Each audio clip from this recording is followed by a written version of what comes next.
Hello বন্ধুরা, curious and creative mind চ্যানেলে তোমাদের সবাইকে সুস্বাগতম জানাই।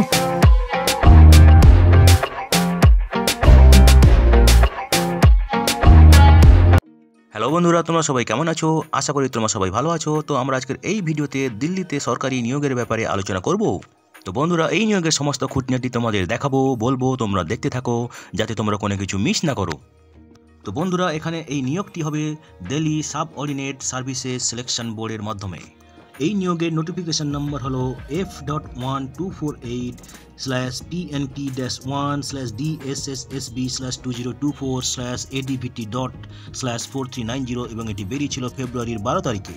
তো বন্ধুরা, এই নিয়োগের অ্যাডভার্টাইজমেন্ট নম্বর হলো 08/2024 এবং এখানে নিয়োগ করা হবে মাল্টিটাস্কিং স্টাফ MTS কম্বাইন্ড এক্সামিনেশনের মাধ্যমে, যার পোস্ট কোড হলো 812/24। তো বন্ধুরা দেখো, এখানে আবেদন করা শুরু হয়ে গেছে 2024-এর ফেব্রুয়ারির 8 তারিখ থেকে, ঠিক আছে, এবং আবেদন চলবে 2024-এর মার্চের 8 তারিখ রাত্রি 12টার আগে অবধি, ঠিক আছে, এবং তোমাদেরকে অনলাইনে আবেদন করতে হবে, ঠিক আছে। তো এখানে সমস্ত পদই কিন্তু মাল্টিটাস্কিং স্টাফ বা MTS, এবং এদেরকে তোমাদেরকে যদি তোমরা আবেদন করো এখানে এবং সিলেক্টেড হও, তাহলে তোমাদেরকে বিভিন্ন ডিপার্টমেন্টে নিয়োগ করা হবে, ঠিক আছে। যেমন ধরো, এখানে ওমেন অ্যান্ড চাইল্ড ডেভেলপমেন্ট ডিপার্টমেন্টে এখানে পে লেভেল হবে 1 এবং টোটাল ভ্যাকেন্সি আছে 194টি, ঠিক আছে। তার মধ্যে জেনারেল জন্য 87, OBC 64, SC 4, ST 16 এবং EWS 23টি, ঠিক আছে। এবার দেখো, সোশ্যাল ওয়েলফেয়ার ডিপার্টমেন্টে ভ্যাকেন্সি আছে 99টি। ট্রেনিং অ্যান্ড টেকনিক্যাল এডুকেশন এখানে ভ্যাকেন্সি আছে 86টি, ঠিক আছে। প্রিন্সিপাল অ্যাকাউন্টস অফিস এখানে ভ্যাকেন্সি আছে 64টি, ঠিক আছে। এবারে দেখো, লেজিসলেটিভ অ্যাসেম্বলি সেক্রেটারিয়েট এখানে ভ্যাকেন্সি আছে 32টি। চিফ ইলেকটোরাল অফিসার এখানে ভ্যাকেন্সি আছে 16টি। Delhi subordinate services selection board এখানে ভ্যাকেন্সি আছে 13টি। Directorate of economics and statistics এখানে ভ্যাকেন্সি আছে 13টি। এরপরে দেখো, প্ল্যানিং ডিপার্টমেন্টে আছে 13টি vacancy. Directorate of training UTCS এখানে 12টি ভ্যাকেন্সি আছে। ল্যান্ড অ্যান্ড বিল্ডিং 7টি ভ্যাকেন্সি আছে। আর্কিওলজিতে আছে 6টি vacancy. Law, justice and legislative affairs 5টি ভ্যাকেন্সি আছে। ডিরেক্টরেট অফ অডিট এখানে আছে 4টি ভ্যাকেন্সি। তারপর আছে দিল্লি আর্কাইভস এখানে আছে 3টি ভ্যাকেন্সি, ঠিক আছে। তো বন্ধুরা, এখানে টোটাল যে ভ্যাকেন্সি আছে সেটা হচ্ছে 567টি, ঠিক আছে। তার মধ্যে জেনারেল ক্যাটাগরির জন্য 253টি, 183টি হচ্ছে OBC ক্যাটাগরির জন্য, STদের জন্য 31টি, ST 40টি, EWS 60টি, PWBD 36, ex serviceman 52 এবং অন্যান্যদের জন্য 22, ঠিক আছে। তো বন্ধুরা দেখো, এখানে তোমরা আবেদন করবে অনলাইনে এই ওয়েবসাইটে গিয়ে, যেটা হলো https:/dssbonline.nic.in, ঠিক আছে। তো এবারে দেখো, educational qualification, experience, pay scale, age limit এগুলো ডিপার্টমেন্ট অনুযায়ী ডিসকাস করবো, ঠিক আছে। তো দেখো, প্রথমে যে department of women and child development, এখানে পে স্কেল হচ্ছে 18,000 থেকে 56,900 টাকা, ঠিক আছে। Group C non gazetted non ministerial পদে নিয়োগ হবে। বয়স হতে হবে 18 থেকে 27 বছরের মধ্যে, ঠিক আছে। এখানে যোগ্যতা লাগবে মাধ্যমিক পাস অথবা সমতুল্য কোনো স্বীকৃত বোর্ড অথবা ইউনিভার্সিটি থেকে, ঠিক আছে। এরপরে দেখো, ডিপার্টমেন্ট অফ সোশ্যাল ওয়েলফেয়ার, ঠিক আছে। এখানে যে যোগ্যতা লাগবে সেটা আগের মতো একই রকম, মাধ্যমিক পাস অথবা সমতুল্য, ঠিক আছে। এখানে বেতন স্কেল একই রকম, 18,000 থেকে 56,900 টাকা। বয়স হতে হবে 18 থেকে 27 বছরের মধ্যে, ঠিক আছে। এরপরে দেখো, department of training and technical education, এখানেও মাধ্যমিক পাস অথবা সমতুল্য যোগ্যতা থাকতে হবে, ঠিক আছে। বেতন স্কেল একই হবে, বয়সের লিমিটও একই হবে, ঠিক আছে। এবারে দেখো, প্রিন্সিপাল অ্যাকাউন্টস অফিস, এখানেও যোগ্যতা মাধ্যমিক পাস হতে হবে, বেতন স্কেল একই রকম, বয়সও একই রকম, ঠিক আছে। এবারে দেখো, লেজিসলেটিভ অ্যাসেম্বলি সেক্রেটারিয়েট, এখানেও মাধ্যমিক পাস অথবা সমতুল্য হতে হবে, বেতন একই রকম আগের মতো, বয়সও একই রকম, ঠিক আছে। এবারে দেখো, office of the chief electoral officer, এখানেও মাধ্যমিক পাস অথবা সমতুল্য, বেতন একই রকম, বয়সের লিমিটও একই রকম, ঠিক আছে। এবারে দেখো, Delhi subordinate services selection board, এখানে মাধ্যমিক পাস অথবা সমতুল্য যোগ্যতা থাকতে হবে, বেতন স্কেল একই রকম, বয়সের লিমিটও একই রকম, ঠিক আছে। Directorate of economics and statistics, এখানেও একই রকম যোগ্যতা লাগবে, বেতন একই রকম, বয়সও একই রকম। প্ল্যানিং ডিপার্টমেন্টে এখানেও যোগ্যতা একই রকম, বেতন একই রকম, বয়স হতে হবে এখানে 18 থেকে 25 বছরের মধ্যে, ঠিক আছে। ডিরেক্টরেট অফ প্ল্যানিং, এখানে দেখো যোগ্যতা একই রকম, বেতন স্কেল একই রকম, বয়স হতে হবে 18 থেকে 27 বছরের মধ্যে। Law and building department, land and building department, এখানে যোগ্যতা একই রকম হতে হবে, বেতন স্কেল একই রকম, বয়স লিমিটও একই রকম, ঠিক আছে। এরপরে দেখো ডিপার্টমেন্ট অফ আর্কিওলজি, এখানে যোগ্যতা একই রকম লাগবে, বেতন স্কেল একই রকম, বয়স হতে হবে 18 থেকে 27 বছরের মধ্যে।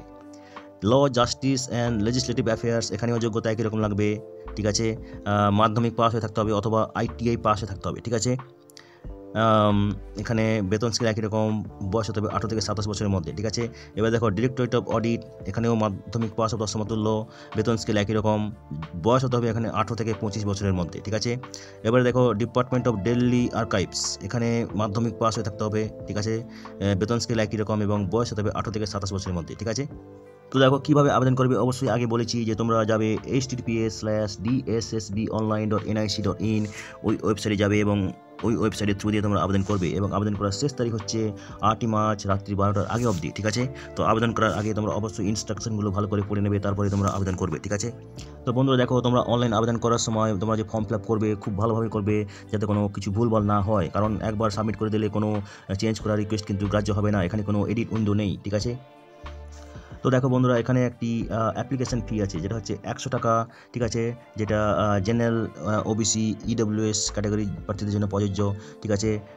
মহিলা, SC, ST, PWBD, ex serviceman ক্যাটাগরিতে যারা আবেদন করবে তাদের ক্ষেত্রে এই ফিটা দিতে হবে না, ঠিক আছে। তো যারা তোমরা অনলাইনে আবেদন করবে তারা SBI ইপের মাধ্যমে আবেদন করবে, ঠিক আছে। আদার অন্যান্য যে মেথড আছে সেগুলো কিন্তু গ্রাহ্য করা হবে না, ঠিক আছে। এবং আবেদন ফিটা একবার দিয়ে দিলে কিন্তু এটা নন রিফান্ডেবল, ফেরত দেওয়া হবে না। তো বন্ধুরা দেখো, এখানে সিলেকশন হবে একটা লিখিত পরীক্ষার মাধ্যমে, ঠিক আছে। এবং যেটা হচ্ছে 1 tyre examination, that is tyre 1 general, ঠিক আছে। এবং দেখো এখানে সময় থাকবে 2 ঘন্টা, টোটাল কোশ্চেন থাকবে 200টি, multiple choice type question, MCQ type question, total mark আছে 200টি, ঠিক আছে। তার মানে প্রত্যেকটি কোশ্চেনের জন্য 1 মার্ক করে থাকবে, ঠিক আছে। তো দেখো এখানে ডিটেল যে সিলেবাসটা সেটা তোমরা দেখো এবারে, ঠিক আছে। তো দেখো এখানে জেনারেল অ্যাওয়ারনেসে থাকবে 40 মার্ক, ঠিক আছে। জেনারেল অ্যাওয়ারনেসে থাকবে 40 mark. General intelligence and reasoning ability থাকবে 40 mark. Arithmetic and numerical ability থাকবে 40 mark. Test of Hindi language and comprehension থাকবে 40 মার্ক এবং test of English language and comprehension থাকবে 40 মার্ক, ঠিক আছে। তো বন্ধুরা দেখো, জেনারেল অ্যাওয়ারনেসের মধ্যে কিন্তু জিকে পড়ে এবং জিকের মধ্যে জেনারেল সায়েন্সও পড়ে, ঠিক আছে। তো খুব সম্প্রতি আমরা জেনারেল সায়েন্সের উপর বেশ কয়েকটি ভিডিও পাবলিশ করেছি, তোমাদের সুবিধার জন্য ওই ভিডিও লিঙ্কগুলো এই ভিডিও ডেসক্রিপশন বক্সে দিয়ে দেবো, তোমরা দেখে নিও, ঠিক আছে। তো বন্ধুরা দেখো, এই 1 টায়ার এক্সামিনেশন যে হবে সেখানে কোশ্চেন থাকবে হিন্দিতে এবং ইংরেজিতে, ঠিক আছে। তো দেখো এখানে নেগেটিভ মার্কিং আছে, প্রত্যেকটা ভুল উত্তরের জন্য 0.25 মার্ক কাটা যাবে, তার মানে 4টে ভুল উত্তর দিলে 1 মার্ক কাটা যাবে, ঠিক আছে।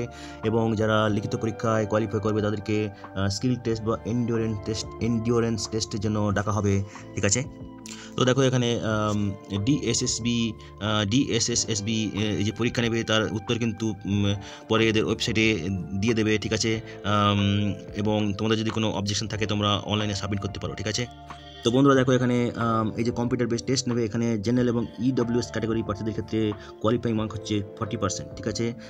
যেটা হচ্ছে তোমাদের 200-র মধ্যে 80 মার্ক পেতে হবে, ঠিক আছে। OBC প্রার্থীদের ক্ষেত্রে 35% পেতে হবে, মানে 70 মার্ক, ঠিক আছে। এবং SC ST PWBD প্রার্থীদের ক্ষেত্রে 60 মার্ক পেতে হবে, তার মানে 60 মার্ক পেতে হবে, ঠিক আছে। 30% মার্ক পেতে হবে, তার মানে 200-র মধ্যে 60 পেতে হবে। এক্স সার্ভিসম্যান 5% রিল্যাক্সেশন পাবে, ঠিক আছে। এবং তাদেরকে মিনিমাম 30% পেতে হবে, ঠিক আছে। তো বন্ধুরা দেখো, যারা তোমরা রিজার্ভ ক্যাটাগরির প্রার্থী আছো তারা সরকারি নিয়ম অনুযায়ী বয়সে যে ছাড় দেওয়া হয় সেটা তোমরা পাবে, ঠিক আছে।